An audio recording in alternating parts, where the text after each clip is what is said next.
This episode of Nurses Saving Nurses is brought to you by the Center for Medical Training. The Center for Medical Training is a modern nurse aid training program that provides an enriched learning environment. The unparalleled teaching methods, flexibility, and efficiency of the program prepares participants for the next step in their healthcare career. For more information, please visit centerformedicaltraining.com. Welcome to the Nurses Saving Nurses podcast, where we discuss nursing innovation, entrepreneurship, and creative problem solving, addressing some of the issues that exist in our healthcare system. We're focused on solutions, not problems. All right, welcome everybody to the Nurses Saving Nurses podcast. I'm Nathan Barr, guest hosting for Adam Mencarelli, and today I am joined by Heath Biller. Welcome, Heath. Thank you. Thanks. So, if you want to give us a little bit of your background, kind of what you're currently up to as a nurse in the system, as well as having kind of a side hustle, side gig, and I think really awesome how you've taken your clinical lens and focused this work you're doing to really benefit that clinical community specifically. So I'll turn over to you to kind of give us a little bit of background. Sure. So, I'm a nurse. I went to Grand Valley University, and I was at Spectrum for about 7 years. And then while I was at Spectrum, I also did some clinical teaching in the hospital for Grand Valley as well. So I kind of did both of those. And then I transitioned over to Mary Free Bed about 3 or 4 years ago. And about a year and a half ago, I started financial advising. There was a nurse I worked with, and her friend started his own financial advising business, and she connected with me, connected the two of us. And, my whole career, I've always talked to my coworkers about making sure they're maxing out their Roth IRA, making sure that they're considering an HSA, and did they know they can invest their HSA, and did they know this? And I really realized there's a huge need in the medical community, doctors, nurses, PAs, about finances just in general, and just understanding the power of compounding interest and how powerful it can be when people start saving early. And so, I'm transitioning to financial advising, been doing that for about a year and a half now. And I just finished up my last travel contract, and I might be switching full time. So that's exciting. No, that's great stuff. I think an awesome journey of realizing too, being a nurse, talking with those clinical providers and understanding that gap. What is it about that financial world that you find a passion with or a drive for? Yeah, I've been thinking a lot about this, and to me, I'm actually going to write a blog post on this topic, but money is like, when people think about money, I substitute money for time in my head, because that's all it really is, right? When we go to work at the hospital, we are sacrificing our time away from our families, nights, holidays, weekends. We're sacrificing our time to get money, and only to use that money then to buy other people's time. So you go out to the restaurant, you buy the food, you buy stuff at the grocery store. And so really money, all it is in my head is an exchange of time. And so the smarter and more efficient people can be with their money, you're actually being smarter and more efficient with your time. And as people get older, our lives get busier and busier, and time becomes more and more valuable. And so that's why it's so exciting for me when you can get your money working for you, then you don't have to work as much or as hard for your money, and it allows more time for you to do things that you enjoy, hobbies, spending time with your friends, families, etc. Yeah, I love that correlation between that time and money. And it is a trade-off. I mean, at some point in time, are you constantly working to earn more so you can spend more? So you have to work harder to get there, which then you have less of your own time. And it's one of the things I've learned myself as an entrepreneur is the value of your time. How much value are you placing on your own personal time? So is an hour of my time worth this if I'm giving that to someone else? So I really love how you drew kind of that connection point between kind of that money and time equation. So I think it's a pretty practical way to think about it at the end of the day, and I think everybody can relate to it too. Correct. Yeah. Yeah. Fantastic. So what do you think? As a nurse, being in that community, nurses have unique schedules. 3 days on, 4 days off. You talked about recently doing some travel nursing. How do you think, I've always thought this too, like being a clinical provider and really not knowing, I guess, honestly, a lot about money until I got out of the hospital system and into my own business. How do you start bridging that gap and gaining that knowledge as a clinical provider? Um, One thing I would say is reading, right? I think we all go to school, we're learning, we're reading all this stuff. But after people graduate, I don't know how much people continue to read. And actually, that is one of the cool things with nurses saving nurses and connecting with other people that are motivated, that want to improve, get better, and learn. I think the big key is the most of us that I've talked to and interacted with are readers. And even after college, I kind of got out of reading too, but just the last couple of years, I've really got back into reading.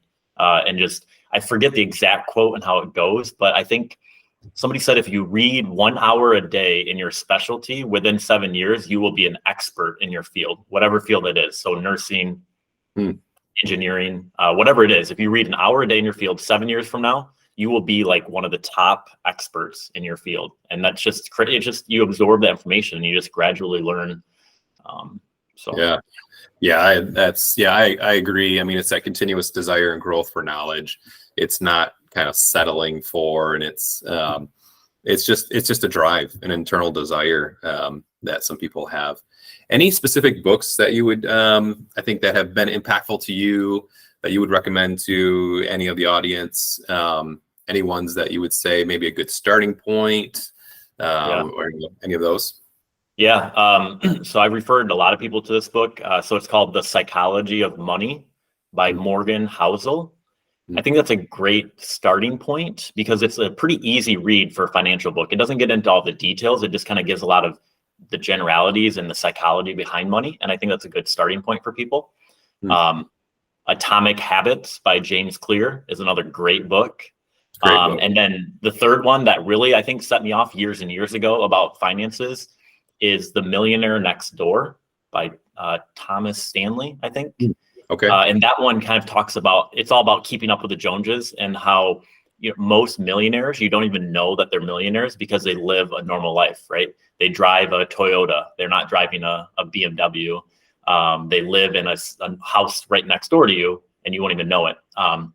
Where a lot of people in our society that look like they're very wealthy, they have this fancy car, fancy house, fancy watches.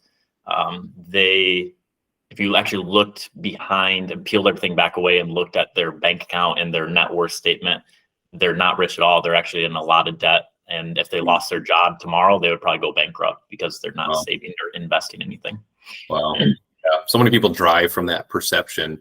I think it's one of the things, within the nursing community as well, we always advocate for better wages, be realized for the work that we're doing. And it's always, pay more. And it kind of gets into that trap of always needing more, kind of what you just said. It's almost like, the traveling gigs are great. You've done some traveling and it's a fantastic way to, earn a little additional income. But at the end of the day, is like you were saying, if it's always that desire for more and you're trading more of your time for that, there's almost like a never ending, desire for that, and you're never satisfied. And so kind of to your point, sort of keeping up with the Joneses, nurses make good money. It's not that nurses don't make good money. And, but it's all about that living within the means side of it as well, and that contentment. Correct. And I think that again is, there's a distinction between being rich and being wealthy. And to me, that distinction is if you have a really large income, you make $100,000, $200,000 a year, you're rich. But if you spend $210,000 and you make $200,000, you're actually going negative $10,000. So you're not going to build wealth. You're not going to become wealthy. You're just going to be rich for a while. But if somebody makes $50,000 a year and they spend $40,000 a year and they save and invest $10,000, over time they're going to begin to build wealth. And so yes, they might not be rich, but they're going to be wealthy in the long run. So I think that's kind of the distinction between living in your means and going from there. Yeah, that wealth. I almost think too, I somewhat measure my wealth or, perceived value based on how much free time I have as well. It's like I can dive into all these things and maybe make X and Y number of dollars, but is that compromising that time component? And if I'm deficient in that time component, then I'm I'm burning myself out. We see that unfortunately a lot right now in the clinical ranks due to work environments and an overwork and that constant demand, but of that burnout. And you can only imagine if you have the work stresses, but then the financial stresses along with that, that can lead to some pretty scary things. Correct. And I'm a big believer that once people get their finances figured out, that just takes a huge burden and stress off from them. So they actually can, I think they actually can work, do better work. They're less stressed at work. You free up a whole space of your mind that you don't have to worry about anymore, not being saddled with debt or not having a financial plan in place. Yeah, they talk about, it almost puts your mind into this fight or flight mode, right? You're in survival mode in some phases. And when you're in that mode, your cortisol levels are up, and you talk about how that impacts really everything from your overall mood to your, whether you might be depressed or your behaviors and decisions being made. And there's a huge psychological component to that. And it kind of everything, I was boil it back down to say that Maslow's hierarchy of needs, like some of these basic things you need to be settled before you can really achieve some of these higher level things. Yeah, exactly. And, with Nurses Saving Nurses being for a bunch of entrepreneurs, I think the better you set yourself up and invest and be better with your money, the more money you can make, because then you can you're able to take those risks that you wouldn't be able to take if you're living paycheck to paycheck. You're able to branch out and potentially start your own business or look for a different job, right? If a new job comes along, you can actually take that risk because you are a little bit more in a better place financially to be able to accept those risks. Yeah.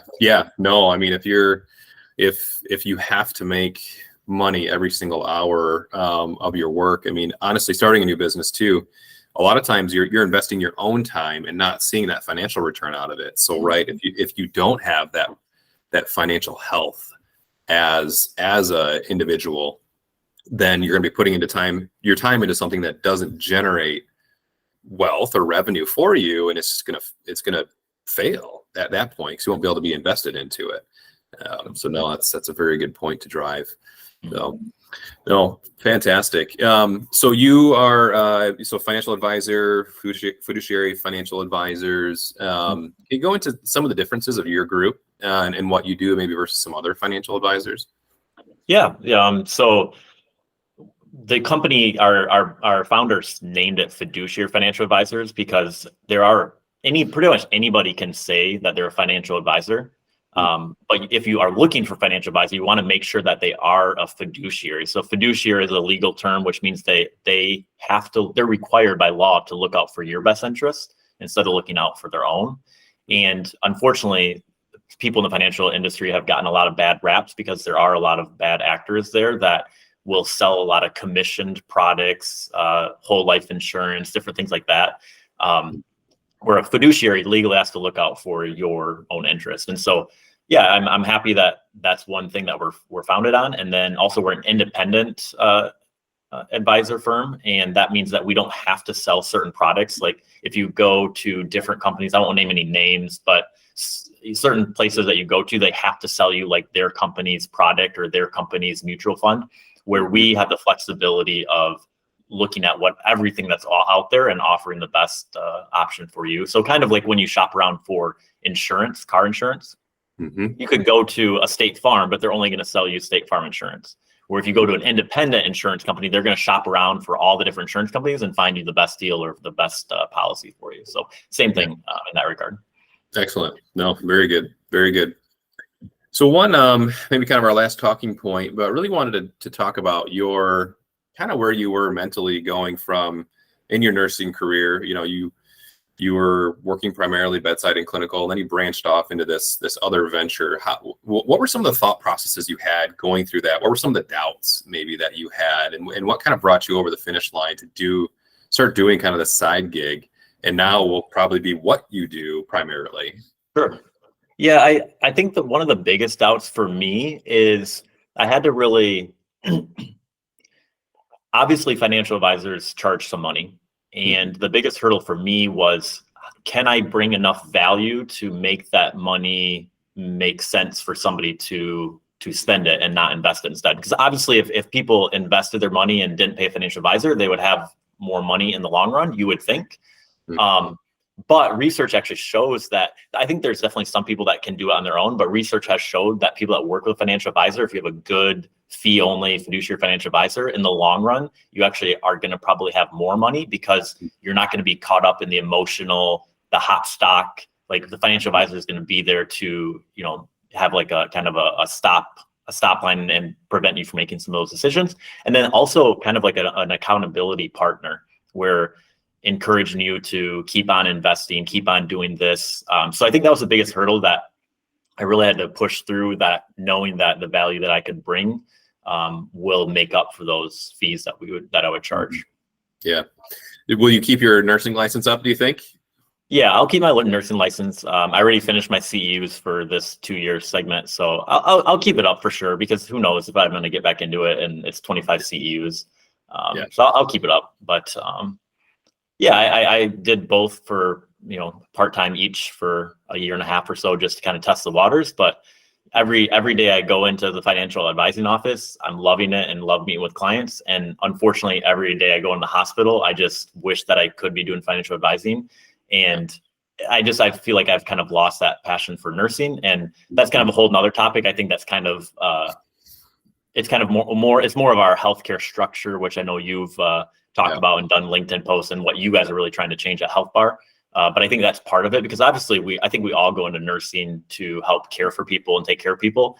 But unfortunately, I think different regulations, different governmental regulations, different insurance stuff can prevent us from doing that. So yeah. One of the topics we wanted to discuss here in a coming episode is some of that recent data that just came out on how many nurses are looking to leave the profession. 39%, right? 39%. And that's scary, especially early stage nurses who are in those formative years of their careers and have said, I want to be a nurse. And then they experience the system and they're being driven away. And that, for me, seeing that data was extremely concerning, because I think it points to a pretty bleak future, or at least short-term future for some of our systems of care.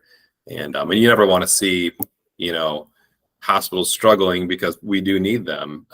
But what we're seeing through that data is that another example of the brokenness of what's been created. So exactly a whole nother topic of conversation, but hearing it from you as well. I mean, just that kind of, being almost driven, luckily finding a passion of yours and being able to run with that, but kind of being driven out a little bit. Yeah. Mm-hmm. And speaking on that passion too, I would advise people, like I always heard people say, if you find a job that you love, you feel like you never work another day in your life, right? Mm-hmm. I always thought that people were kind of a little crazy or something by saying that. But honestly, like I think I have found my passion and I do really enjoy it. Obviously, there's a few things I don't like or don't enjoy doing, but for the most part, I love it. And so I would really encourage people that are out there that are part of Nurses Saving Nurses, if you find something that you're really passionate about, take the lead, take the jump, do something that you enjoy, even if it's not nursing, or hopefully it's maybe something around the nursing or healthcare field or arena. Yeah, it's the beauty of the nursing profession. I mean, we work 12-hour shifts. We have days off in the week, and you can dabble, you can try other things, and kind of make your career a little bit more robust and dynamic. So no, it's fantastic stuff, and no, I really appreciate our conversation, Heath. Love the work you're doing, and congratulate you for making the jump and finding that. The passion within this industry. It's, as we've discussed, extremely important to be financially healthy, to also be healthy overall within your life. So appreciate the work you're doing. Thanks for joining us. Any last words? Yeah, I'll do one more thing just to help hopefully encourage people to start investing sooner. So I pulled this up. It's just a time value of money calculator. You can Google it.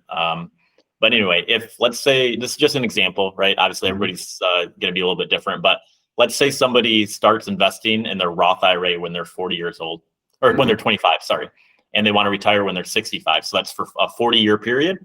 Yep. So let's just say they start with nothing, they max it out, and now it's $6,500 a year is the max that you can put into a Roth IRA if you qualify. Over those 40 years, a return of 9% for those 40 years. you will have $2.39 million over that 40-year period saved up. So I don't think people truly understand how powerful compounding interest can be, because of that 2.39 million, 260,000 is what you put into the account, and 2.1 million is the growth or the interest of the account. And so people, I think if you learn anything, or if you want to know anything, just understand the power of time when it deals with compounding interest. So start early. Don't wait until you're 30, 40, 45 to start planning for retirement. So that would be my last